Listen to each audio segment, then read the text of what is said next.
আল্লাহ রাসূল সাল্লাল্লাহু আলাইহি ওয়াসাল্লাম বলছে, যে ব্যক্তি হজ করলো, মান হাজ্জা ফালাম ইয়ারফুস, তাই না, হজের মধ্যে সে অশ্লীল কোনো কথাবার্তা বলে নাই, ওয়ালাম ইয়াফসুক, এবং হজের মধ্যে কোনো পাপ কর্ম করে নাই, রাজআ কা ইয়াউমি ওয়ালাদাতহু উম্মুহু, সে হজ করে এমন ভাবে ফিরল যেন তার মা আজকেই তাকে ভূমিষ্ঠ করেছে, মানে তার কোনো পাপ নাই, সমস্ত পাপ তার মোচন হয়ে যায়। আখরাজাহু আল বুখারী, সহিহ বুখারীতে হাদিসটি আসছে।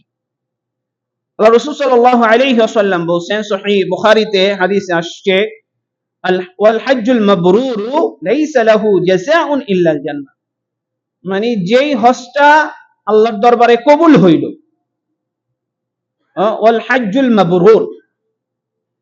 মানে প্রকৃত হজ যিনি সঠিকভাবে করলেন, লাইসা লাহু জাযাউন ইল্লাল জান্নাহ, জান্নাত ব্যতীত এটার অন্য কোনো প্রতিদান নাই, তাহলে ওই ব্যক্তি জান্নাতি, যে ব্যক্তি ভালোভাবে সুন্দরভাবে হজ করল। আল্লাহ রাসূল সাল্লাল্লাহু আলাইহি ওয়াসাল্লাম বলেন, তাবিউ বাইনাল হজ্জি ওয়াল উমরা, তোমরা এক হজ করার পরে আরেক হজ করো, এক উমরা করার পরে আরেক উমরা করো, আল্লাহ রাসূল বলতেছেন। তো কি হবে?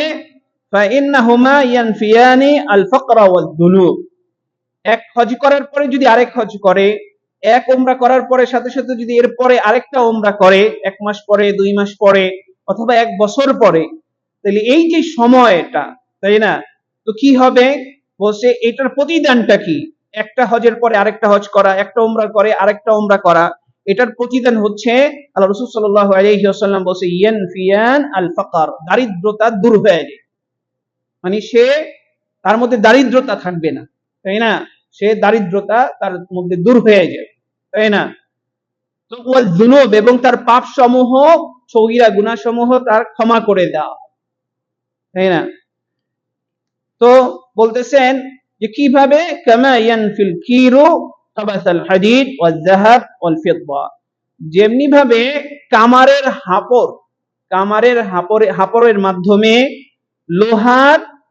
আপনার জং দূর হয়ে যায়, আবার স্বর্ণের জং দূর হয়ে যায়, রৌপ্যের জং দূর হয়ে যায়, মানে ময়লাগুলা যেমনি ভাবে চলে যায় কামারের হাপড়ের মাধ্যমে, স্বর্ণ, রৌপ্য এবং লোহার, তেমনি ভাবে